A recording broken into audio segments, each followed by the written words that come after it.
ধন্যবাদ। আপনারা জানেন যে আজকে বগুড়া সদরের উপনির্বাচন। এখানে আমাদের প্রার্থী আমাদের বিএনপির সভাপতি এবং সাবেক বাদশা ভাই মার্কা ধানের শীষ। তো আমরা সকাল থেকে লক্ষ্য করছি যে অত্যন্ত শান্তিপূর্ণভাবে ভোটাররা ভোট প্রদান করছে। ভোটার উপস্থিতি একটু কম হলেও আমরা লক্ষ্য করছি সকালে অনেক ভোটাররা ছিল, মাঝখানে একটু কম ছিল এবং এখন আবার 2টার পর থেকে সেই ভোটাররা আবার আসা শুরু করেছে। আমরা আশাবাদী অত্যন্ত শান্তি শৃঙ্খলাপূর্ণভাবে ভোট হচ্ছে এবং ইনশাল্লাহ আমরা বিপুল ভোটে ধানের শীষ মার্কা বিজয় হবে ইনশাল্লাহ। আমাদের আপনারা জানেন যে তারেক রহমান যে ঘোষণা দিয়েছিলেন, উনি বগুড়ার সমস্ত যে দাবিগুলো রয়েছে উনি নিজেই বলেছেন এটাকে আরো ভালোভাবে কাজ করার জন্যই কিন্তু উনি বগুড়া আসনে ছেড়ে দিয়েছেন। এই জন্যই উনি প্রধানমন্ত্রী ওনার একটা প্রতিনিধি দরকার, বাদশা ভাইয়ের মাধ্যমে বগুড়ার সমস্ত উন্নয়ন উনি এখান থেকে নিয়ে যাবেন এবং সমস্ত উন্নয়ন যেসব উন্নয়ন করার প্রতিশ্রুতি রয়েছে। এবং আপনারা জানেন যে গত 17 বছর বগুড়া উন্নয়ন থেকে বঞ্চিত ছিল, নেতাকর্মীরা অনেক নির্যাতন সহ্য করেছে।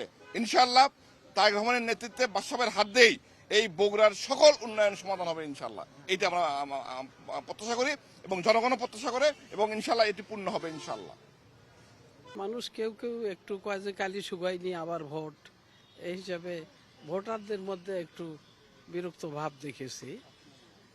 আর হলো তারপরেও আমাদের হলো প্রধানমন্ত্রী আসন এটা ছিল এবং প্রধানমন্ত্রী আমাদের বগুড়ার এবং আল্লাহর রহমতে ক্ষমতা সেই হিসেবে আছেন। তো সেই হিসেবে বগুড়াবাসীর অনেক আশা আকাঙ্ক্ষা।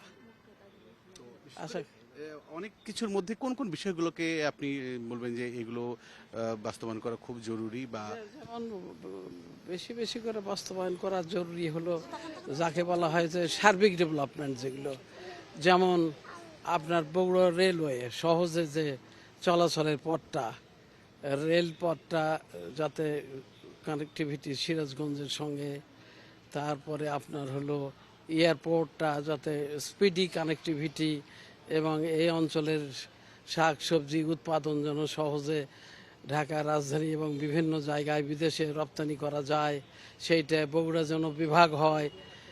কারণ বগুড়া হলো দিদেন প্রাইম মিনিস্টার মোহাম্মদ আলী জিন্নাহর জায়গা। বগুড়া শহীদ প্রেসিডেন্ট জিয়াউর রহমান, যিনি স্বাধীনতার ঘোষক, তার জন্মস্থান। বগুড়া বর্তমান প্রধানমন্ত্রী তারেক রহমানের জন্মস্থান।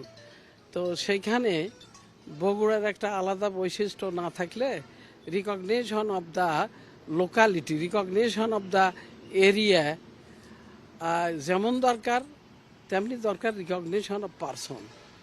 আর এই রিকগনিশনে মিস্টেক হলে কিন্তু ডেভেলপমেন্টের উৎসাহ মানুষ হারায় ফেলে। আপনি ঠ্যাঙ্গামারার বাসিন্দা হিসেবে ঠ্যাঙ্গামারাকে একটা আদর্শ গ্রাম হিসেবে, আপনি আদর্শ এলাকা হিসেবে প্রতিষ্ঠিত করেছেন, নারীর ক্ষমতায়ন নিয়ে কাজ করছেন। তো নারীদের জন্য আপনার দাবিগুলো কি থাকে? শোনেন, যাবতীয় ডেভেলপমেন্টই নারীর জন্য সহায়ক, আর যাবতীয় ডিসঅ্যাডভান্টেজ নারীর জন্য মহা দুর্যোগ। যত অসুবিধা নারীর দিকে গড়ে, অভাব অভিযোগ থাকলে সেই অভাবের টানটা নারীর উপর বেশি পড়ে। তো সেজন্য উন্নয়ন মানেই নারীর সহায়ক। তা আমরা সার্বিক উন্নয়ন চাই। মাননীয় প্রধানমন্ত্রী তিনি বলছেন তার প্ল্যান আছে।